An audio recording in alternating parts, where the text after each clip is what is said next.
علی کا دور جو ہے سارا خانہ جنگی کی نظر ہو گیا. وہ خلیفہ راشد ہیں، اس میں کوئی شک نہیں ہے. بہت عظیم شخصیت ہے، ہمارے نزدیک صحابہ کرام میں سوائے 3 کے سب سے بڑھ کر ہیں، سب سے افضل ہیں. ہاں، ابو بکر، عمر، عثمان ان سے افضل ہیں ہمارے نزدیک. خلافت جو ہے خلفاء کے مابین ترتیب فضیلت جو ہے وہ ترتیب خلافت کے مطابق اہل سنت کے نزدیک، لیکن باقی ہزاروں صحابہ میں تو سب سے اونچے ہیں. اس حوالے سے حضرت علی کا کوئی قصور نہیں ہے رضی اللہ تعالیٰ، ان کی کوئی کوتاہی نہیں ہے. انہیں خلافت ملی ہی ایسے پرفتن دور میں ہے. اگر کہنا جو ہے اگرچہ روکا گیا ہے کہ یہ کلمہ لو مت استعمال کیا کرو، اگر یوں ہوتا تو یوں ہو جاتا، لیکن یہ کہ بہرحال ہمارا سوچنے کا ایک انداز ہے. اگر حضرت علی کو اول دور میں خلافت ملی ہوتی تو ان کے کچھ اور نتائج اور ہوتے. اب یہ پرفتن دور کے اندر خلافت ملی، خانہ جنگی ہو رہی، اور جو حالات میں نے آپ کو بتائے ہیں، ظاہر بات ہے کہ وہ دور جتنا نہ ذرائع آمد و رفت ایسے تھے، نہ ذرائع مواصلات ایسے تھے، نہ کمیونیکیشنز ایسی تھیں. وہ تو یوں سمجھیے کہ دارالخلافہ کے اندر کے حالات جو ہیں بس وہیں پر فیصلہ ہو رہا تھا. یا پہلے مدینے میں ہوا، حضرت عثمان شہید ہوئے، اور یا پھر کوفے میں ہو گیا. وہ تو اصل جو بھی طاقت اس مرکز کے اندر جس کے پاس طاقت تھی، اسی نے جو بھی اپنا فیصلہ ہے وہ منگوا لیا. بہرحال یہ جو حضرت حسن نے مصالحت کی ہے، جس کی بنا پر ہم تو انہیں سلام کرتے ہیں، ان کا احترام کرتے ہیں. انہوں نے خانہ جنگی ختم کی، فساد جو ہے اس کی جڑ کاٹ دی، تعامل جماعت ہو گیا، اب امن ہو گیا. اور نوٹ کیجئے اس کے بعد 20 برس تک امیر معاویہ کی حکومت رہی ہے. 20 برس اور کامل امن رہا ہے. اس میں یہ بھی ہے کہ ان کے تدبر کو بھی دخل حاصل تھا. یہ بھی ہے کہ انہوں نے کچھ طاقت کا استعمال بھی کیا. یہ بھی ہے کہ انہوں نے دل جوئیاں بھی کی لوگوں کو جس کو ہم کہتے ہیں مؤلفۃ القلوب، جو زکوٰۃ کے مسائل میں شامل ہے. کچھ لوگوں کی کوشش کے شر سے اس کو روکنے کے لیے ان کو جو ہے کچھ زکوٰۃ میں سے پیسہ دیا جائے وغیرہ وغیرہ، مؤلفۃ القلوب، تالیف قلب کے لیے. بہرحال نتیجہ یہ ہے. تاہم یہ جان لیجئے کہ حضرت معاویہ صحابی رسول ہیں، ہم ان کو تسلیم کرتے ہیں، لیکن ان کی خلافت کو خلافت راشدہ ہم نہیں مانتے، اس لیے کہ وہ انہوں نے اپنی طاقت سے حاصل کی. میں نے اسی لیے کہا حضرت حسن رضی اللہ تعالیٰ عنہ کی خلافت راشدہ ہے، لیکن حضرت معاویہ کی خلافت راشدہ، اگرچہ اس میں امن رہا. اور وہ جو عمل رک گیا تھا، وہ جو مزید توسیع دارالاسلام کی، وہ دوبارہ شروع ہو گیا. خراسان کی طرف پیش قدمی شروع ہو گئی. ادھر پہلا بحری بیڑا بنایا حضرت معاویہ نے رضی اللہ تعالیٰ عنہ، اور یہ بحیرہ روم کے بعد جزائر کو فتح بھی کیا. انہی کے زمانے میں مسلمان فوجیں جو ہیں استنبول تک پہنچ گئی، قسطنطنیہ کی فصیل تک پہنچ گئے. اگرچہ فتح نہیں ہو سکا قسطنطنیہ اس وقت، وہ تو بعد میں کئی 100 سال بعد ترک جو خلیفہ تھا اس کے ہاتھ میں فتح ہوا، محمد فاتح. لیکن یہ کہ باہر پہنچ گئے تھے وہاں تک، یہ عمل بھی شروع ہو گیا. لیکن انہی لوگوں نے حضرت حسن کو گالیاں دی اس کام پر کہ تم نے صلح کیوں کی. امیر الکافرین کہا، امیر المنافقین کہا، اور انہیں خطاب یا عار المومنین، اے مومنوں کے لیے عار کا اور شرم کے باعث، اور ان کے خیمے پر حملہ کیا، اسے جلایا. ان کی جان کے در پہ تھے کہ تم نے صلح کیوں کی.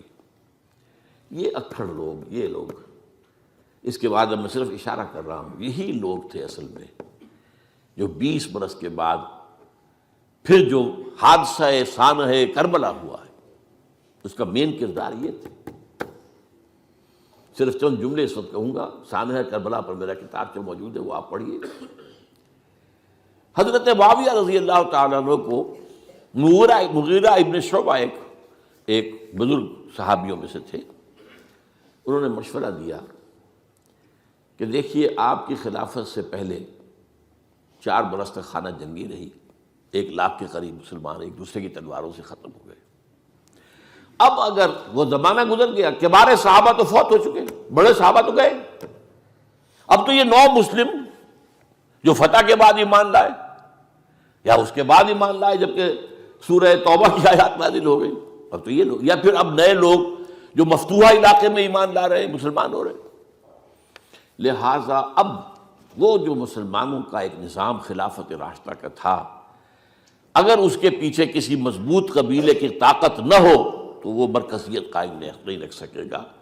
لہذا آپ یزید کو اپنا ولی عہد مقرر کر دیں۔ حضرت معاویہ کچھ رہے متردد، لیکن بعد میں ان کی سمجھ میں یہ بات آ گئی۔ یہاں یہ نوٹ کر لیجئے کہ میں یا آپ حضرت معاویہ کے فیصلے سے اختلاف کر سکتے ہیں، ان کی نیت پر حملہ نہیں کر سکتے، وہ صحابی ہیں۔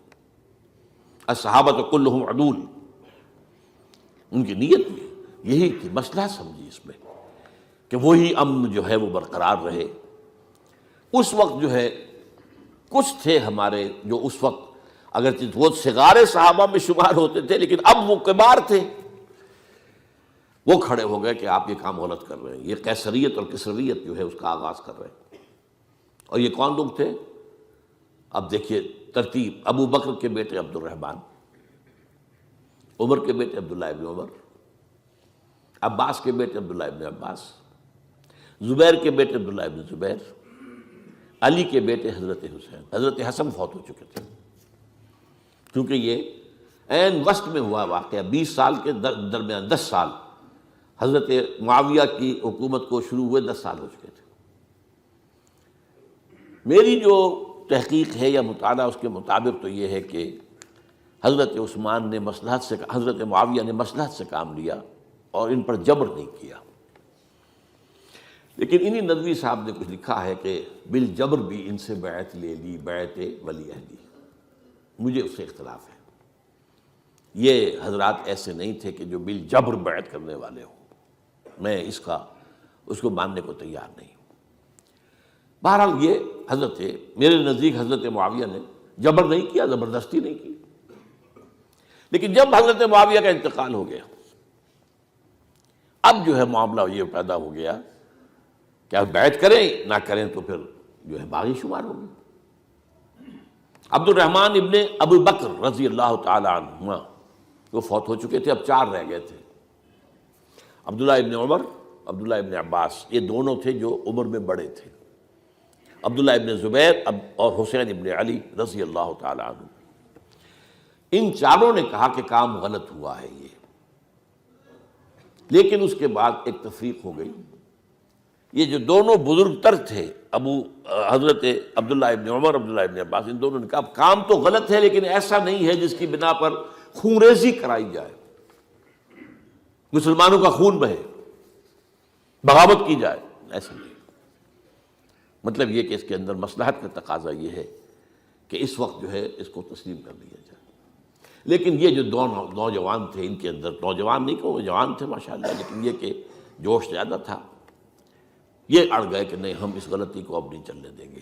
حضرت عبداللہ ابن زبیر اور حسین ابن علی رضی اللہ تعالیٰ عنہ۔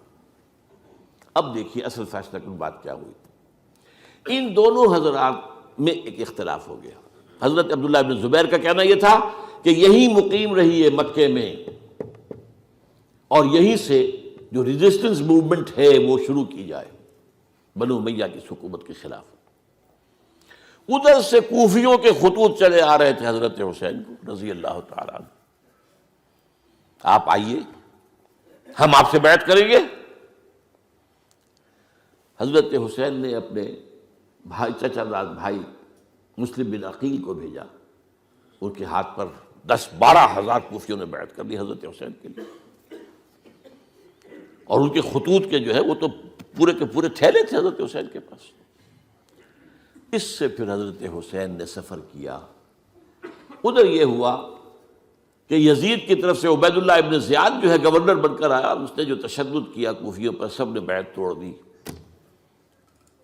اور حضرت مسلم بن عقیل جو ہے ان کو شہید کر دیا۔ یہ خبر پہنچی ہے حضرت حسین کو، آپ ابھی درمیان میں تھے سفر کے، آپ نے مناسب سمجھا کہ میں واپس لوٹ جاؤں، لیکن حضرت مسلم بن عقیل کے بیٹے کھڑے ہو گئے کہ اب ہم قصاص لیے، ہمارا باپ شہید کیا گیا، قصاص لیے بغیر تو نہیں جائیں گے. اور یہ مروت کے خلاف تھا حضرت حسین کی کہ وہ ان کو چھوڑ دیتے. یہ وجہ ہے کہ وہ حادثہ پیش آیا. اور اس میں بھی اصل وجہ میں بتاتا ہوں، وقت جو ہے ختم ہو گیا ہے. وہ یہ ہے